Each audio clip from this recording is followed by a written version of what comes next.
speaking of inspiring and your time in the business, you also have another project that you're working on right now, helping younger bands to get a break, basically. That's right. And that's right. Did you want to talk a little bit about that? Sure. I mean, it's what I'm trying to do is I've been in the business for over 20 years and made a lot of friends in very high places who are in very powerful positions of the music industry. And nowadays, because of the internet and all that, a lot of people think that record companies are obsolete, but it's not true. They still have power. They just don't have as much money to spend as they used to. But there's still people out there selling 70 million records, right, on a record company. And a lot of people these days, they're so scared and they're afraid of all the horror stories. So they want to do it themselves on the internet, which is valid.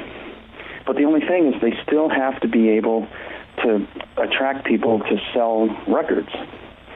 Instead of just getting a MySpace or a Facebook or a Twitter, hey, dude, you rock, you still have to reach in your pocket and buy it. Right. And my programs, what I do is I teach people, because I was a songwriter for Warner Brothers for about 6 years and learned the laws of hit songwriting. And so I share a lot of things that go on behind closed doors that people really do need to know in order to implement that into the material that they write in order to become successful, instead of keeping it to myself. And then what I do is once they implement that information into the material that they write, the demos that they send me, then I then pass on to people in high positions of the music industry to try to help them get a record deal. That's very cool. And you've helped Benedictum, is that correct? Yeah, that's right. Yeah, that's right. They're great. Yeah, absolutely. What a rare find. Yeah, I did an interview with them when their album came out, and they were just absolutely fantastic. The album was terrific, and it was a great interview as well.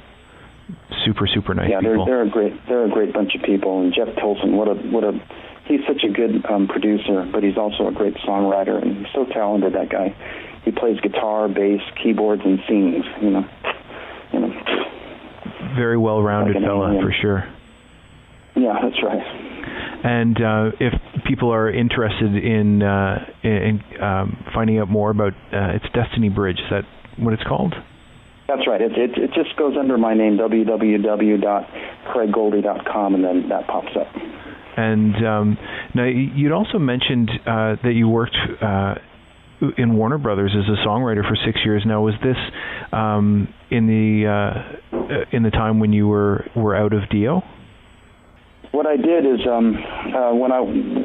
my very first full-length record with Ronnie was Dream Evil, and so at that point when we decided to write the record together, it was Jimmy Bain was the main guy with Ronnie, because he wrote Holy Diver and Last in Line and Sacred Heart. Those guys were the main guys of writing for those first three albums.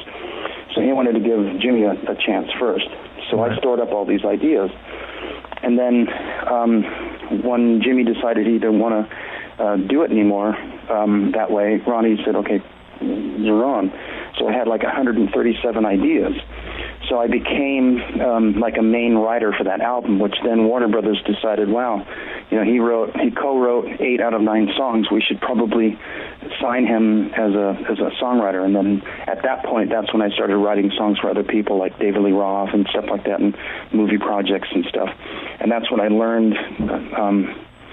I kept having to.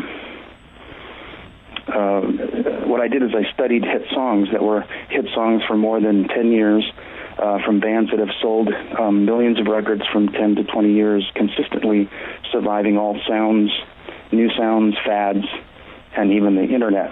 Right. And that's hard to do. Absolutely. And they all had 12 things in common, and that's where that came from. Ah, I see. That's very cool. Now, talking about the amount of songs that you had stored up with the reissues coming out, there's talk about doing a vinyl box set of all of the DIO records at some point. Has there been any talk of reissuing, say, Dream Evil with some bonus tracks that were maybe recorded that haven't seen the light of day as of yet? Well, good minds think alike. You're not far off. Wendy is actually thinking about doing, his wife and manager, thinking about reissuing Magica, because him and I were actually, when he passed away, him and I were writing for the next Magica album. Oh, wow. And there's some music that we wrote and that he sang on that we're thinking of putting out as a bonus track for that reissue, as a matter of fact. Oh, that's fantastic. So I know that... it's real heartbreaking because the lyrics have a lot to do about what he was going through at the time. Oh, really? Yeah. Because he's like family to me. I've known him for over half of my life. Yeah. And he's a good man, and he's treated me very well. And if I keep talking about it, I'm going to start crying, so we don't want that. So, but it was just heartbreaking to hear the things that he sang about was what he was actually going through before he had passed away. Well, thank you for sharing that with me, Craig. I really appreciate that, and I look forward to hopefully hearing that, and maybe some other tidbits